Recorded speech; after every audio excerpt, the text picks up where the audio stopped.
So, what then is an inscribed angle? I'll tell you what, before I tell you what an inscribed angle is, I will remind you of what a central angle is, because central angles will definitely be involved in this. Oh, and I realize that I can make circles, so here I go. Hey, look, circle. And I'm going to make another circle as well, or actually I'm not. So I'll make another circle as well. I probably could have copied that one, but there we go. Actually, I need to hook up to the board, don't I? So give me a second to do that. So two circles. Hey, look, two circles. You remember hopefully what a central angle was. The idea behind a central angle is this, is that you have the center of the circle, and then you construct a circle, an angle whose two sides are radii, right? So that's the idea of a central angle. And the very simple definition of that is just simply that sides are radii. Now, there are obviously other ways to locate an angle in relationship to a circle, and we will consider multiple other ways to do that. But one sort of primary other way to do that is, well, I'll draw the picture and then I'll give you a definition, is to create an angle like this.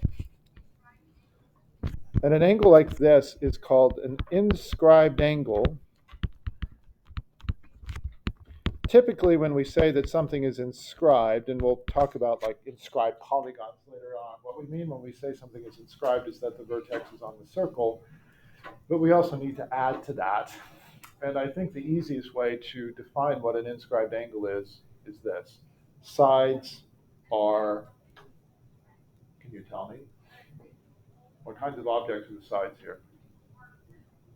They're what? That's right, sides are chords. So that's my typical go-to definition of an inscribed angle. So sides are chords.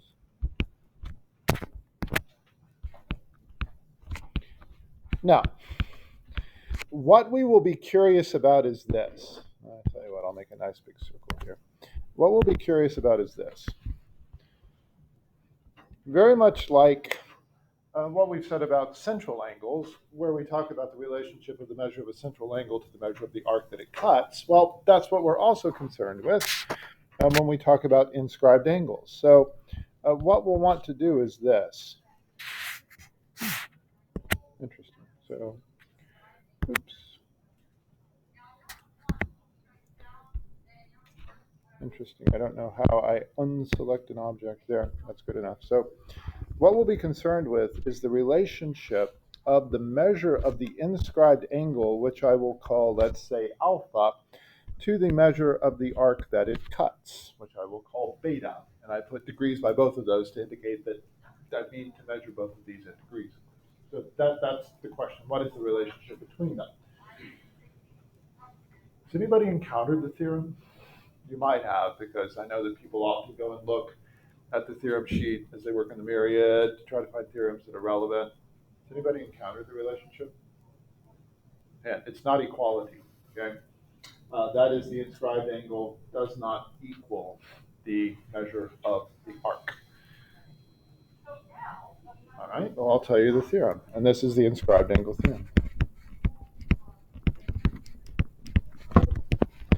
So the inscribed angle theorem says this. And I tell you what, I'm not going to write this out in English. You could find it on the theorem sheet. What it says symbolically is that the measure of the inscribed angle is half the measure of the arc that it cuts. So the inscribed angle has measure alpha, the arc that it cuts has measure beta, and the result is this, is that the measure of alpha is half the measure of beta, which is, first of all, extraordinary that this is always true. And I do mean to say that this is always true if you have any central angle, that is any angle whose sides are chords, and you consider it and it's the arc that it cuts, wherever those chords are, then the measure of the angle is always half the measure of the arc that is cut. And this will be extraordinarily powerful. So what we have to do, of course, is we have to discuss the proof of this. This is far from obviously true, and even if it did seem obviously true, I don't know how that it could, but we would still need to prove it. Okay? This is a multi-case proof, as we have seen multi-case proofs before. I don't know if you recall, but way back in, I don't even know when this was, September, October sometime, when we proved side-side-side congruence, that was a multi-case proof. And the reason it was a multi-case proof is that how the triangles are related could differ, and that changed the logic of the proof. That's when you have to do multi-case proofs. Is that, oh, it could be like this relation, or it could be that relation. It could be drawn like this, could be drawn like that. And the structure of the proof, the logic of the proof varies. Okay. Now, like when you prove the isosceles triangle theorem, there aren't multiple cases. Like you can have isosceles triangles of different sizes and shapes, but the basic logic is always the same. The basic logic here will not always be the same. So what we need to do is this, is we need to distinguish cases. In the primary case, case one, the case that will be used in the proof of the other cases is this. One of the sides of the inscribed angle is a diameter. So I will make a picture for this. Oops. No, I do not want a square. I want a circle. Dang.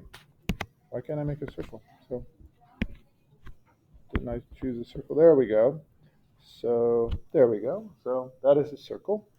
And what we will do is this, is we will consider a variety of inscribed angle, one of whose sides is a diameter. So let us mark the center of the circle, and I'll call that perhaps C. So one of the sides of our inscribed angle will pass through C, and the other side, of course, then will not. And let's name some points. So R and S and T are points on the circle that then can be used to name the particular central angle. So here's what this case one is. So the inscribed angle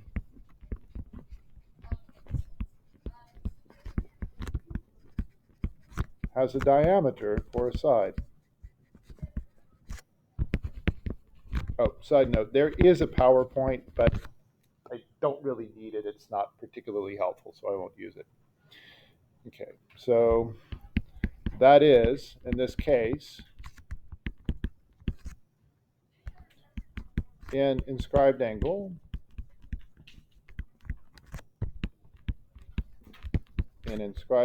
RST, ST is a diameter. And what we must prove is this. Just what the inscribed angle theorem says, but in this particular case, we will prove that the measure of angle S is half the measure of arc RT. Okay, so that's what we intend to prove. That's the goal. Okay, that's the goal. And now we have to talk about how this possibly could be done.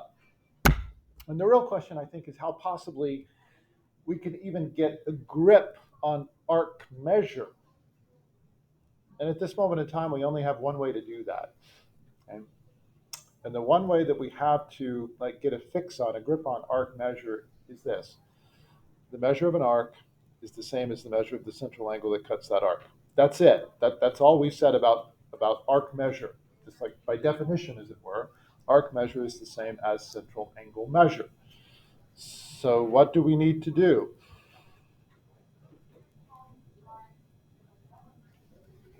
We need a what? We need a central angle. And what's the obvious way to construct a central angle? Connect C to R. Yeah, so here we begin. So construct, make clear what this is, construct radius CR. Okay, so here we go. So I make C nice and big. So, I don't know, we would like to have a different color perhaps. So let us construct CR. And then let us think about what we have.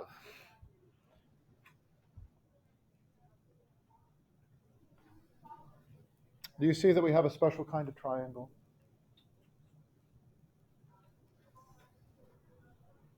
What do we have?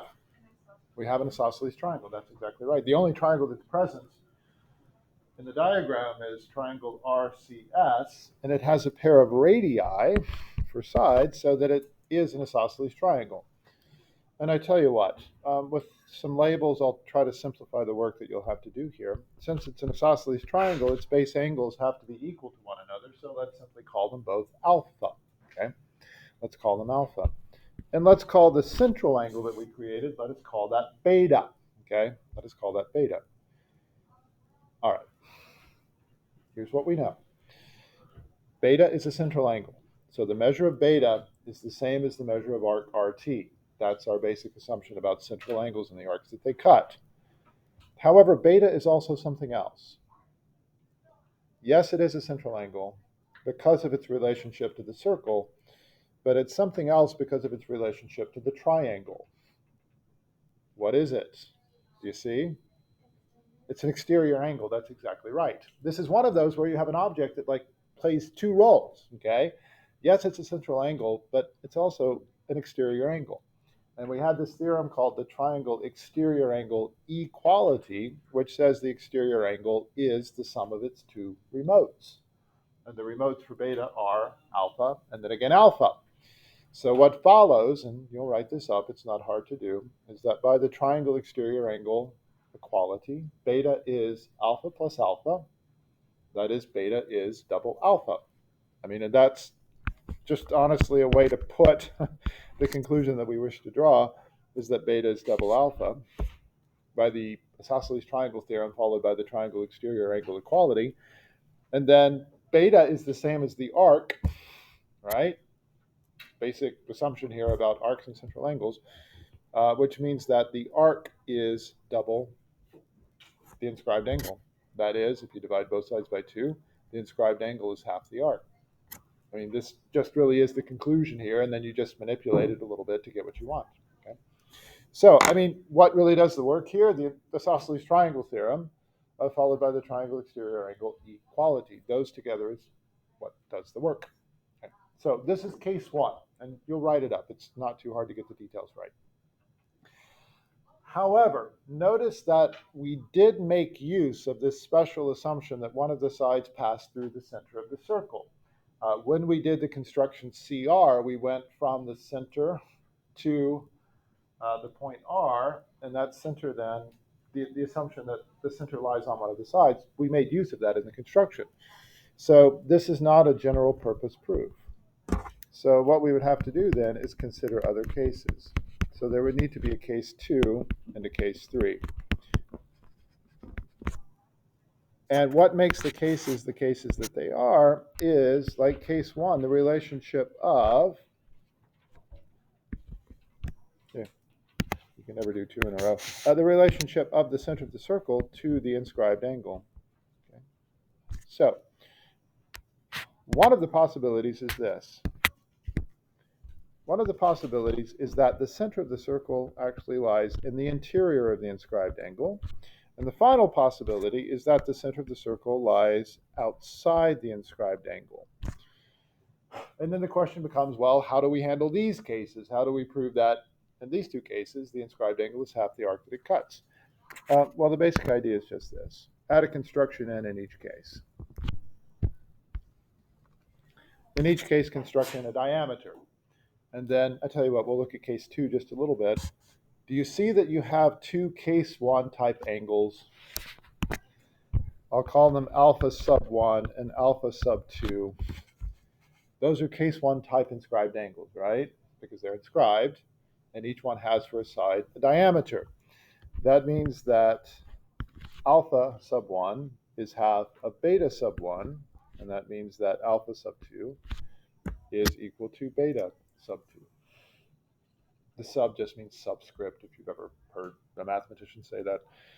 So, yeah, case 2 is really just 2 instances of case 1, and then what do you do with those? So by case 1, here's what you've got. That alpha sub 1 is half of beta sub 1, and alpha sub 2 is half of beta sub 2. And what will you do with these 2 instances, 2 applications of case 1? You will add them. Yes, you will just add them. So you can finish that up. And then do you have a guess about what will happen in case 3? You subtract them. That's exactly right. Because once again, there will be 2 angles that are case 1 type angles. Perhaps I can help you see what they are. Here is one of them, and here is the other one. So there are the 2 case 1 type angles, and again, what makes them case 1 is that one of their sides is a diameter, so you can apply case 1 twice. And then in this case, what you have to do is subtract to draw the conclusion about the original inscribed angle. All right, so that's the inscribed angle theorem. Now, let me show you. This actually doesn't come up until a later worksheet, but I thought I'd show you because it's really quite extraordinary. It's one of the more beautiful little theorems that gets proven in the entire year. And like I said a moment ago, it does often go by the name Thales' theorem, after that ancient philosopher, mathematician, scientist whose name was Thales. And we're not even sure that there actually was such a historical figure, but let's pretend that there was. So what Thales would have us consider is this. First of all, the circle, and then a triangle inscribed into the circle in such a way that one of the sides is a diameter. So I'll call this simply triangle ABC. And this triangle is inscribed. We'll talk much more about inscribed polygons later on, but the basic idea is that a polygon is inscribed when each of its vertices is a point on the circle. Okay?